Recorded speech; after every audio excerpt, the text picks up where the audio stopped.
தேவனுடைய நாமத்திற்கு மகிமை உண்டாகட்டும்.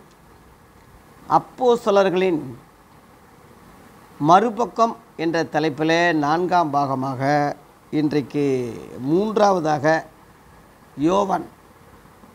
யோவான் சொல்ல வேண்டிய கருத்து 3ஆவதாக என்ன என்று கேட்டால், கடைசி நாட்களில் அந்திக்கிறிஸ்து வருகிறான் என்று இங்கே தம்முடைய விசுவாச பிள்ளைகளை எச்சரிக்கிறான். கடைசி நாட்களில் அந்திக்கிறிஸ்து வருகிறான் என்று எச்சரிப்பு கொடுக்குறான். 1 யோவான் 2 அதிகாரத்தில் 18 வாசிக்கிறேன். பிள்ளைகளே, இது கடைசி காலமாக இருக்கிறது. அந்திக்கிறிஸ்து வருகிறான் என்று நீங்கள் கேள்விப்பட்டபடியே இப்பொழுது அநேக அந்திக்கிறிஸ்துக்கள் இருக்கிறார்கள். அதனாலே இது கடைசி காலம் என்று அறிகிறோம். அதாவது அந்திக்கிறிஸ்து வருகிறான் என்று நீங்கள் கேள்விப்பட்டபடியே, அப்போ இவனுக்கு முன்னாடி கிறிஸ்தவங்களுக்கு யார் சொன்னாங்க? எப்படி கேள்விப்பட்டாங்க? அந்த கேள்விக்கு யோவான் 5:43 இவனே எழுதியிருக்கான். ஏன் சொன்னதாக, என் பிதாவின் நாமத்தினால நான் வந்திருந்தோம், நீங்கள் என்னைய ஏற்றுக்கல. வேறொருவன் தன் சுய நாமத்தினாலே வந்தால் அவனைத்தான் ஏற்றுக்கிறவீங்கன்னு சொல்லி அன்னைக்கே அந்திக்கிறிஸ்துவை பற்றி இயேசு அன்னைக்கே மக்களுக்கு சொன்னார், யூதர்களுக்கு சொன்னார். அதைத்தான் அவர் சொல்லியிருக்காரு, மக்கள் கேள்விப்பட்டிருக்காங்க. அதைத்தான் இவன் இங்கே சொல்கிறான். யோவான் மட்டும் இல்லை, மத்தேயும் தன்னுடைய சுவிசேஷத்தில் எழுதும்போது மத்தேயு 24:15 ஏசு சொன்னதாக அவனும் சொல்கிறான். பாலாக்கு அருவருப்பை குறித்து தானியேல் புஸ்தகத்தில் அவன் சொல்லியிருக்கானே, அது பரிசுத்த ஸ்தலத்திலே காணும்போது அதனுடைய அடையாளத்தை புரிஞ்சுக்கிங்கன்னு சொல்லி இயேசு சொன்னதாக மத்தேயும் சொன்னான். அத்தோட அப்போஸ்தலனாகிய பவுலும் சொல்லியிருக்கிறான் அந்திக்கிறிஸ்துவை பற்றி. 2 தெசலோனிக்கேயர் 4 அதிகாரத்தில் கேட்டின் மகனாகிய பாவ மனுஷன் வெளிப்பட்டால் ஒழிய அந்த நாள் வராதுன்னு சொல்லி எடுத்துக்கொள்ளப்படுதலை பற்றி வருகை பற்றி அவன் சொல்லும்போது, அந்திக்கிறிஸ்து கேட்டின் மகன் பாவ மனுஷன் அப்படின்னு போட்டிருக்கு. அதில் 2 தெசலோனிக்கேயர் 2 அதிகாரம் 4ஆம் வசனத்தில் அவன் தேவனுடைய ஆலயத்தில் தேவனை போல உட்காருவான், தன்னைத்தான் தேவனென்று காண்பிக்கிறவனாக இருப்பான். அவனை இயேசு கிறிஸ்துடைய 2ஆம் வருகையில் அவனை நாசம் பண்ணுவார்னு அதில் 8:9 எழுதியிருக்கான் பவுல்.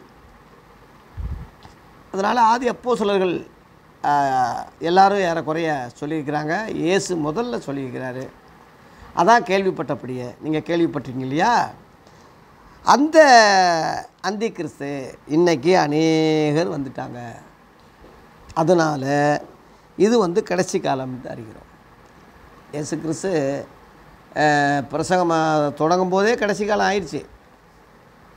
பூர்வ காலங்களிலே பங்காக வகை வகையாய் பிதாக்களுக்கு திருவுளம் பட்டினவர் இந்த கடைசி நாட்களில் குமாரன் மூலமாக திருவுளம் பட்டினான்னு சொல்லி எபிரேயர் 1 அதிகாரத்தில் 1-2 நம்ம படிக்கிறோம் இல்லையா? அப்போ இயேசு கிறிஸ்து என்றைக்கு பிரசங்கம் பண்ணாரோ அன்றைக்கே கடைசி காலம் ஆயிடுச்சு.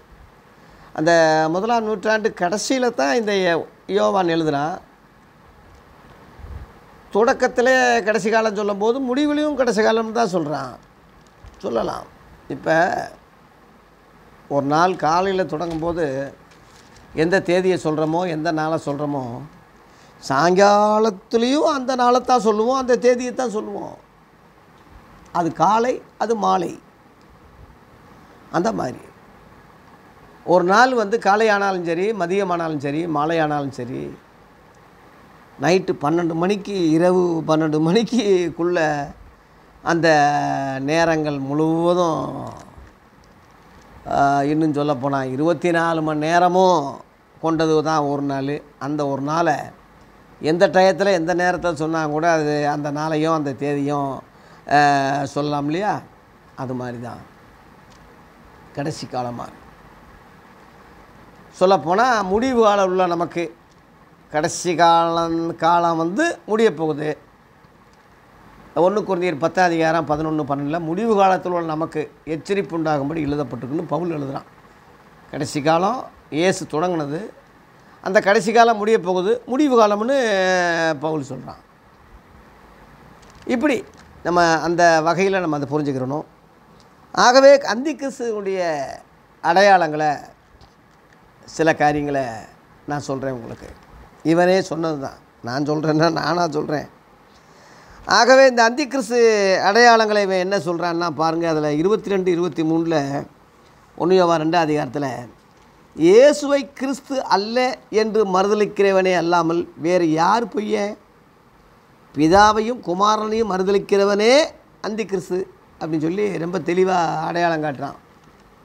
அந்தி கிறிஸ்துனா யாருன்னு தெளிவாக காட்டுறான். இயேசுவை கிறிஸ்து அல்ல.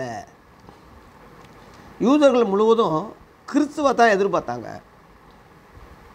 கிறிஸ்துன்னா மேசியா வருவார், ஜனங்களை மீட்பார், ராஜ்யத்தை அமைப்பார், நம்மை காப்பாற்றுவார், ரட்சிப்பார். அவிக்குரிய வகையில் பாவ மன்னிப்பு அந்த இது தெரியல அவங்களுக்கு.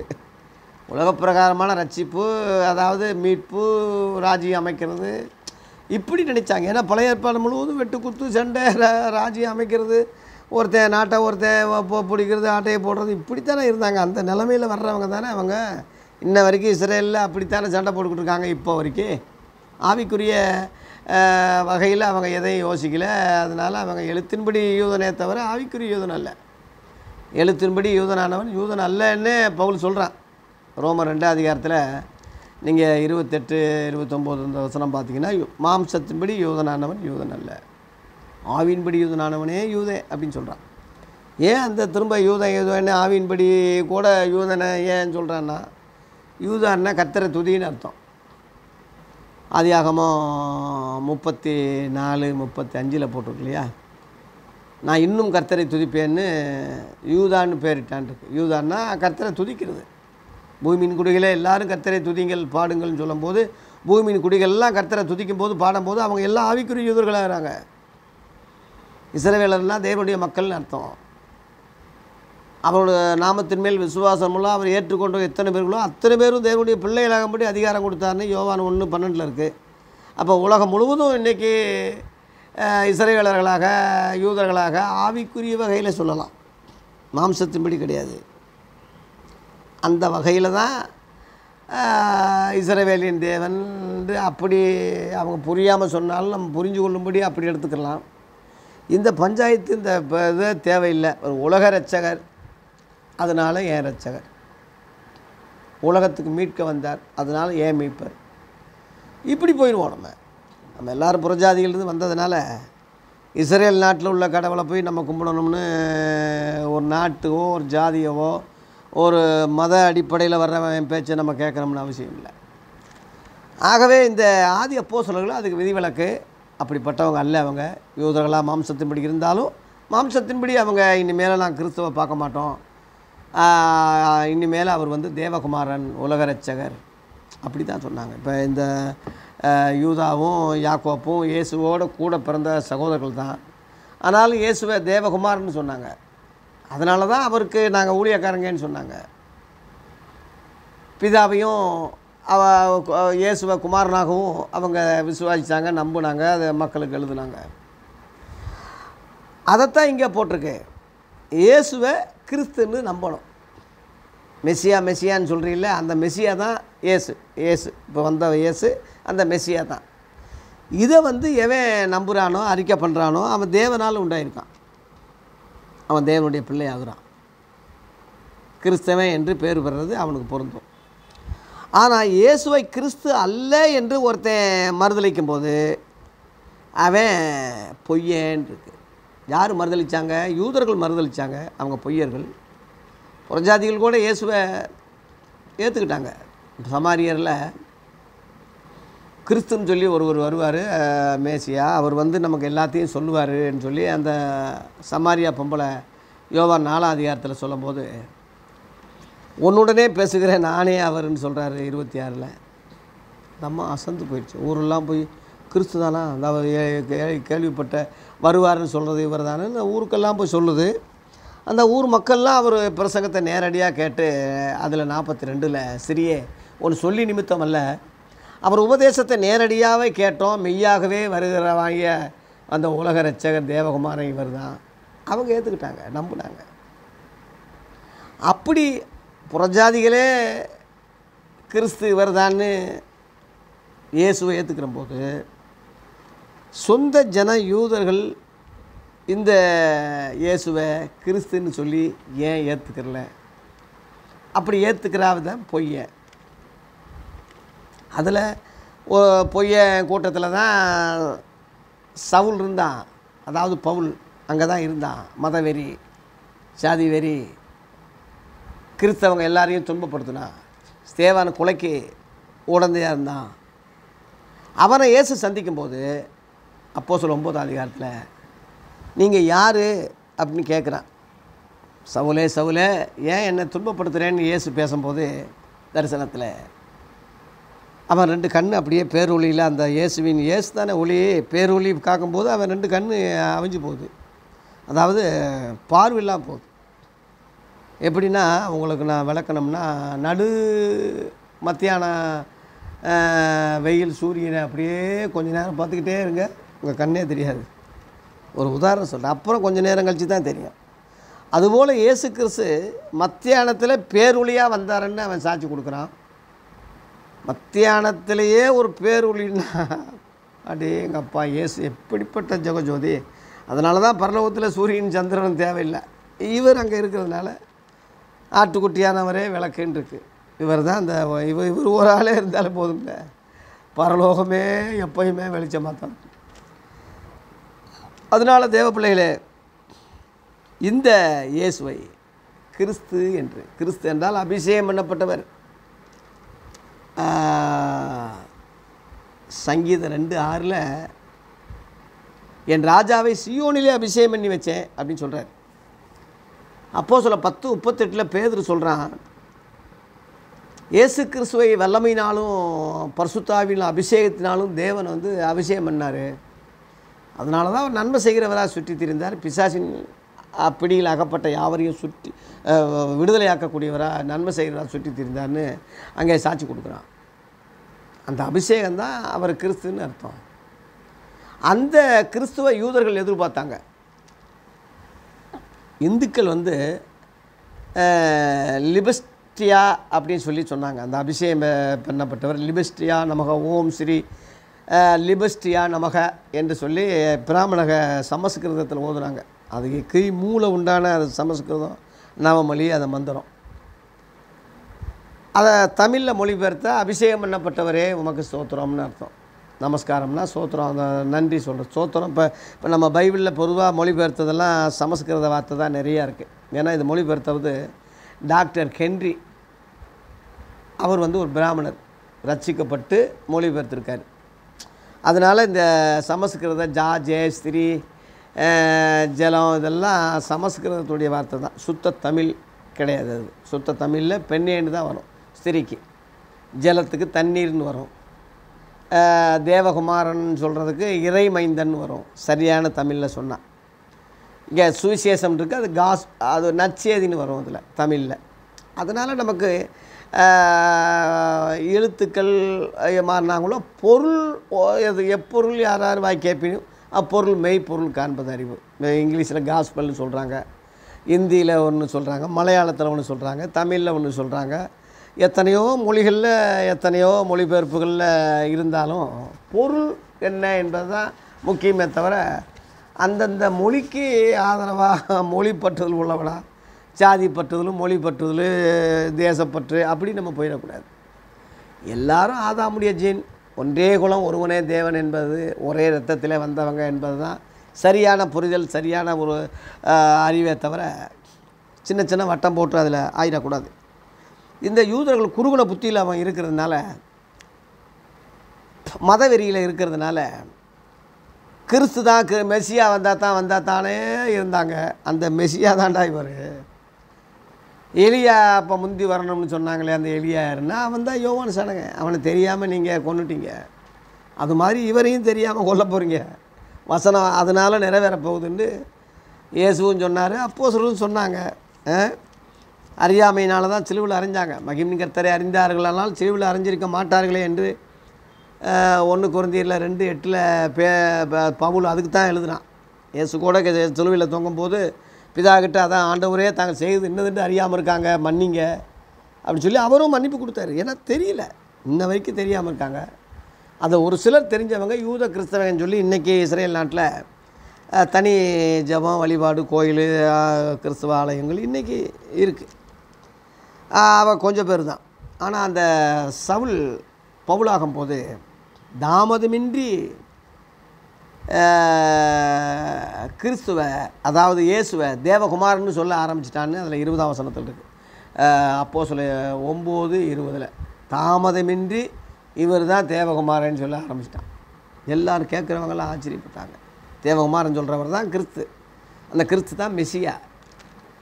அதனால் அந்தி கிறிஸ்து ஆவி என்னன்னா, இந்த இயேசுவை கிறிஸ்து அல்ல என்று எவன் சொல்கிறானோ அவன் தான் பொய்யன். அவன் பிதாவையும் குமாரனையும் மறுதளிக்கிறவனே அந்தி கிறிஸ்து. பிதாவன்னா யெகோவா, அவர் தான் கடவுள், அவர் தான் தேவன்னு யூதர்கள் சொல்கிறாங்க இல்லையா. அந்த யெகோவா தான்ப்பா இவரை அனுப்பியிருக்காரு. அந்த யெகோவாவே சாட்சி கொடுத்துருக்காரு, நேரடியாக பேசியிருக்காரு. 1000 பேர் சாட்சி. அதுக்கு இயேசுவும் அடிக்கடி பிதாவை பற்றி தான் சொன்னார். அந்தி கிறிஸ்து சுயநாமத்தில் வருவான். இயேசு பிதாவி நாமத்தில் வந்திருந்து என்னை ஏற்றுக்கலைன்னு சொல்கிறாரு. அவன் பிதா கிடையாது, தேவன் கிடையாது, யாரும் கிடையாது, நான் தான் கடவுள்னு சொல்லுவான். அவனை தான் ஏற்றுக்கிற போகிற நீ. நான் மூச்சுக்கு 1000 முறை பிதா பிதான்னு சொல்கிறேன், என்னை நீங்கள் புறக்கணிச்சிருவீங்கன்னு அன்றைக்கி சொன்ன மாதிரியே புறக்கணிச்சிட்டாங்க. சொந்தமானதில் வந்தார், சொந்தமானவரை ஏற்றுக்கொள்ளவில்லைன்னு யோவான் 1:11 சொன்னது எவ்வளோ உண்மையாக இருக்குது.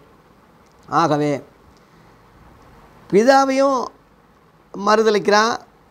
பிதாவை மறுதளித்தாரே அவர் குமாரனையும் மறுதளித்த மாதிரி தான். குமாரனை ஏற்றுக்கொண்டாலே பிதாவை அவரை அனுப்பின பிதாவை ஏற்றுக்கொள்கிறான் என்பது தான் பொருள்.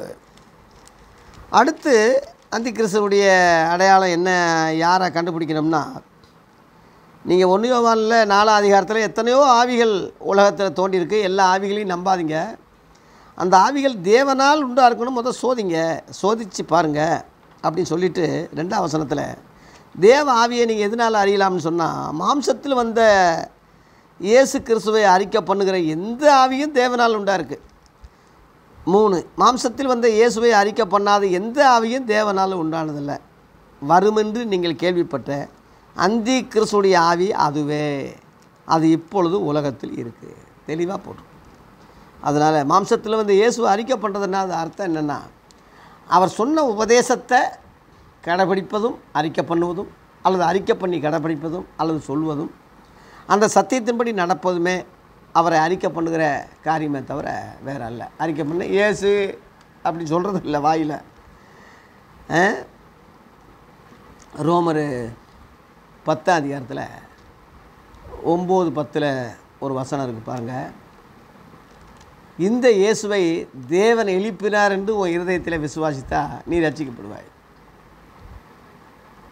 ரட்சிப்புண்டாக இருதயத்தில் விசுவாசிக்கப்படும், நீதி உண்டாக இருதயத்தில் விசுவாசிக்கப்படும், ரட்சிப்புண்டாக வாயினாலே அறிக்கை பண்ணப்படும் அப்படின்னு போட்டிருக்கு.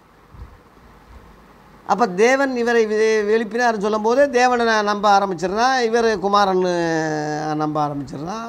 தேவன் இவரை எழுப்பினார்னு சொல்லும்போது 2 பேரையும் அவன் அறிக்கை பண்ணுறான். இன்றைக்கு உள்ள நாதாரிகளுக்கு அந்த நிருபங்கள் சத்தியம் ரகசியங்கள் தெரியாதனால முந்தி இவரே பிதாவாக இருந்தார், இப்போ இவரே இயேசுவாக வந்துட்டார், இப்போ இவரே ஆவியானவராக போயிட்டார், மூவரெல்லாம் கிடையாது, திருத்துவம் அப்படின்னு சொல்லி இல்லாத வார்த்தையை ஒன்று புகுத்தி ஜனங்களை குழப்பிக்கிட்டு இன்ன வரைக்கும் குழப்பவாதிகளாக தான் இருக்கிறாங்க. அதனால் அந்தி கிறிஸ்துவை பற்றி நீங்கள் தெரிஞ்சுக்கிங்கன்னு சொல்லி இங்கே சொல்லப்பட்டிருக்கு. இன்னொரு அடையாளம் பாருங்கள். 2 யோவானில் 7ஆம் வசனத்தில் மாம்சத்தில் வந்த இயேசு கிறிஸ்துவை அறிக்கை பண்ணாத அநேக வஞ்சகர் உலகத்திலே தோன்றியிருக்கிறார்கள், இப்படிப்பட்டவனே வஞ்சகனும் அந்தி கிறிஸ்துவமாக இருக்கிறான்னு இங்கேயும் ஒரு அடையாளம் சொல்கிறான். வஞ்சகன்னா புறஜாதி அல்ல, இயேசுவையே சத்தியமே தெரியாதவன் இல்லை, தெரிஞ்சு அறிஞ்சு யூதாஸ் மாதிரி துரோகின்னு சொல்கிறோம்ல, வஞ்சகன்னு சொல்கிறதும் துரோகின்னு சொல்கிறதும் ஒரே அர்த்தம்தான். தேவ பிள்ளைகள் சொல்லிக்கிட்டு இயேசுவை அறிக்கை பண்ணிக்கிட்டு பாட்டு பாடிக்கிட்டு சபையில் இருந்துக்கிட்டு இயேசு கிறிஸ்து உபதேசத்தை மறுதளிப்பான், சத்தியத்தை மறுதளிப்பான், அதன்படி செய்ய மாட்டான். இப்போ உதாரணமாக யெகோவா சாட்சிகள் எடுத்துக்கோங்க. தேவன் தேவன் சொல்லிக்கிட்டே இயேசுவை மறுதளிப்பான்.